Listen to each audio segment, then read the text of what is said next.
আসসালামু আলাইকুম রহমতুল্লাহ। সম্মানিত উপস্থিতি, আজকে আমি কথা দিয়েছিলাম যে একটা লাইভ সেশন করব আপনাদের জন্য। সেই লাইভ সেশনটা আসলে বিশেষ করে আমার যে এনটিআরসির প্রিলি সিদ্ধান্ত, আমরা জানি সিদ্ধান্ত তারা নিয়ে নিচ্ছে, সেটা হলো কি প্রিলি থাকবে কি না থাকবে না। ঠিক আছে, প্রিলি থাকবে কি না, রিটেন থাকবে কি না, ভাইভা থাকবে কি না। এখন মূল কথা হলো এই প্রত্যেকটাই থাকবে।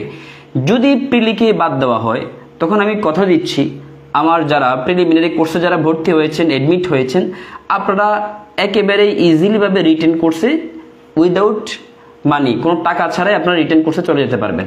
অবশ্যই প্রিলিমিনারি পরীক্ষাটা হবে।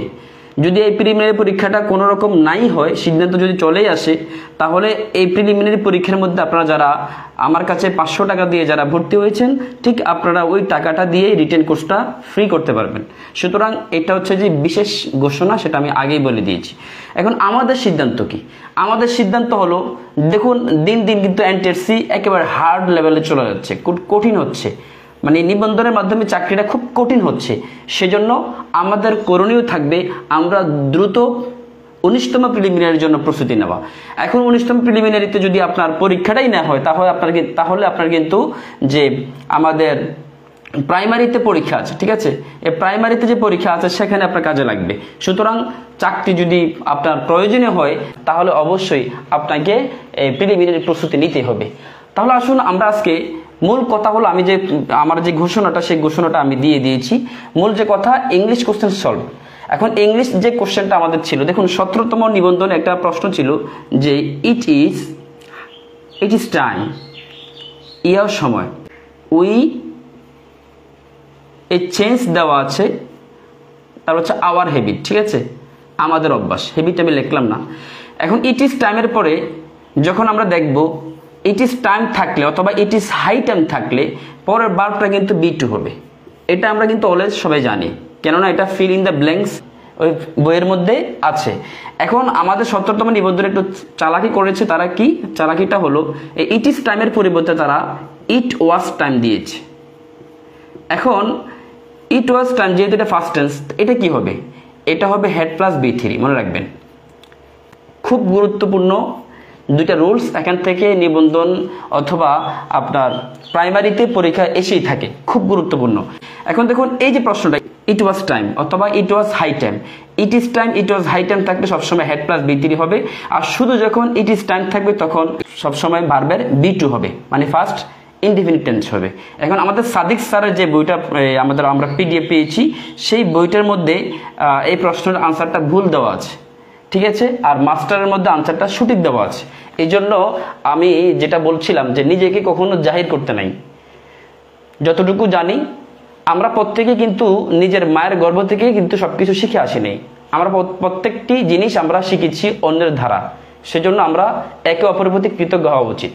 তাহলে এই প্রশ্নটা বুঝছেন কিনা আপনারা বলুন, যে ইট ইজ টাইম এর আনসারটা হবে উই চেঞ্জড, এখানে ইডি যুক্ত হবে, উই চেঞ্জড আওয়ার হ্যাবিট।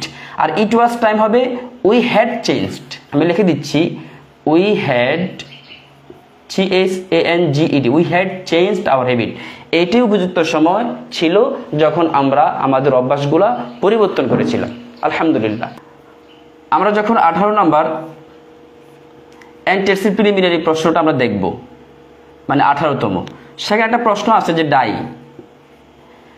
দেখুন ডাই ফর অর্থ হচ্ছে দেশের জন্য মারা যাওয়া, ঠিক আছে, এটা পরীক্ষা বেশি আসে, এটা 18তম নিবন্ধন চলে আসছে।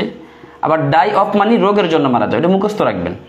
আরেকটা হচ্ছে যে ডাই বাই মানে অ্যাক্সিডেন্ট করে মারা যাওয়া, die by accident, die of cholera, die for country. এই জিনিসগুলা খুব গুরুত্বপূর্ণ, এগুলো মুখস্থ রাখবেন। এটা 18তম নিবন্ধন পরীক্ষার মধ্যে এসেছে। এখন 19তম পরীক্ষার মধ্যে অন্যটাও চলে আসতে পারে। সবাই বুঝেছেন কিনা কমেন্টসে জানাবেন। আরেকটা প্রশ্ন ছিল 18তম নিবন্ধন প্রিলিমিনারিতে যে হি অ্যাডভাইস মি, ঠিক আছে, এখানে গিফট দিলাম, যে অপশনের মধ্যে গিফট ছিল স্মোকিং। দেখুন ইংরেজি প্রশ্ন আপনি সমাধান কিভাবে করবেন। এই অ্যাডভাইস শব্দ যেটা আছে, কিছু শব্দ আছে অ্যাডভাইস, ফিল, এরকম অনেক শব্দ আছে, এগুলো আমি আমার যে শিট আছে সেই শিটের মধ্যে এগুলো দিয়ে দেওয়া হবে। এগুলো ভালোভাবে মুখস্থ যদি করতে পারেন যে অ্যাডভাইসের পরে যখন কি আসবে, একটা ভার্ব আসবে, সেই ভার্বটা অবশ্যই ইনফিনিটিভ হবে, ইনফিনিটিভ হবে, মানে 2 প্লাস ভার্বের বি ওয়ান বসবে। দেখুন হি অ্যাডভাইসড মি, সে আমাকে কি করেছিল, সে আমাকে উপদেশ দেয়। হি অ্যাডভাইস মি, সে আমাকে উপদেশ দেয়। কিসের জন্য উপদেশ দেয়? এখন গিভিং দিবেন, আনসার কি গিভিং হবে নাকি টু গিভ হবে? আনসার হবে টু গিভ। কেন টু গিভ হবে? এই যে অ্যাডভাইস, ফেল এরকম ওয়ার্ডগুলো থাকলে সবসময় ইনফিনিটিভ হয়। তার মানে হি অ্যাডভাইস মি, সে আমাকে উপদেশ দেয়, টু গিভ আপ ছেড়ে দেওয়ার জন্য, স্মোকিং স্মোকিং ছেড়ে দেওয়ার জন্য সে আমাকে উপদেশ দেয়, তার মানে টু হবে। এখানে আরেকটা ব্যাখ্যা, সে ব্যাখ্যাটা হলো যে অ্যাডভাইসের পরে যদি সরাসরি কি না থাকে, অবজেক্ট না থাকে, অ্যাডভাইসের পরে যদি অবজেক্ট না থাকে তাহলে সরাসরি আমরা এখানে গিভিং দিয়ে দিব। তখন এই ওয়ার্ডের কোনো কি থাকবে না, মূল্য থাকবে না। যে অ্যাডভাইস ফেলের পরে সবসময় ইনফিনিটিভ হবে, সেটার কোনো কি থাকবে না, মূল্য থাকবে না। যদি অ্যাডভাইসের পরে অবজেক্ট না থাকে তাহলে সরাসরি ভার্বটা কি হয়ে যাবে, আইএনজি হয়ে যাবে। কেন? আমরা সবাই জানি যে ইংরেজিতে দুইটা ভার্ব যখন একসাথে থাকবে, ইংরেজিতে দুইটা ভার্ব যখন একসাথে থাকবে। এখন আসুন আরেকটা প্রশ্ন, যে the old lady can not help. আরেকটা প্রশ্ন ছিল, the old lady can not help. দেখুন এই যে একটা শব্দ, এই ক্যানট হেল্পের পরে বারবার কি বসবে? এটা কি বি ওয়ান বসবে না বি টু বসবে? বি ওয়ান বসবে নাকি বি টু বসবে নাকি বি থ্রি বসবে নাকি বারবার সাথে আইএনজি বসবে নাকি ইনফিনিটিভ বসবে?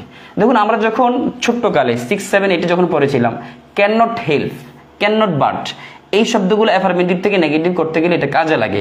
এই ক্যান নট হেল্পের পরে সবসময় বারবার সাথে আইএনজি, তার মানে হেভিং হবে, হেভিং। অপশনে হেভিং আছে, হেভিং হবে। ক্যান নট হেল্পের পরে বারবার সাথে আইএনজি পের হাজিরিন, সেটা মুখস্থ করে নিতে হবে, ঠিক আছে? তারপর দেখুন আরেকটা শব্দ, দ্য ওয়ার্ড। একটা প্রশ্ন, এটা কিন্তু 18তম নিবন্ধন পরীক্ষা আসছে, এত কঠিন না, ইংরেজি এত কঠিন না। দ্য ওয়ার্ড শব্দটি অথবা দ্য ওয়ার্ক কাজটি ইজ টু বি ড্যাশ।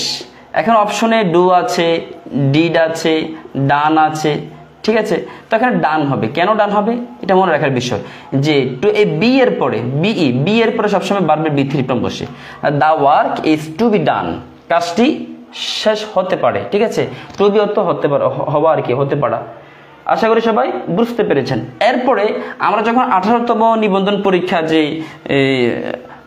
প্রিলির মধ্যে যে প্রশ্নটা ছিল সেটা যখন আমরা গবেষণা করব, তখন দেখবো যে প্রেজাল ওয়ার্ড, প্রেজাল যে শব্দ, প্রেজ প্রায় 3টা মতো আসছে।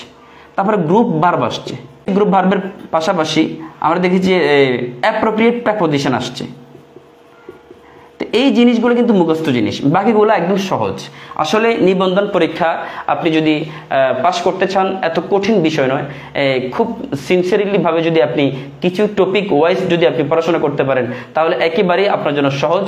আর আমি বলেছিলাম যে যেই বিশেষ ঘোষণাটা, এনটিআরসি যদি প্রিলিমিনারি পরীক্ষা নাই হয়, আমি আবারও বলছি প্রিলিমিনারি পরীক্ষা হবে।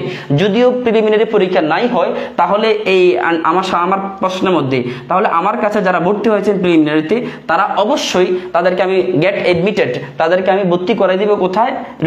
রিটেনের যে আমার কোর্স আছে সেই কোর্সে আমি ভর্তি করে দিব। সুতরাং আপনাদের কোনো টাকা লস হবে না। আর বিশেষ করে যে ইংরেজির প্রশ্ন সমাধান, গণিত প্রশ্ন সমাধান, আমার কিছু ক্লাস দেখেছেন, আশা করছি সবার ভালো লাগবে অথবা লেগেছে।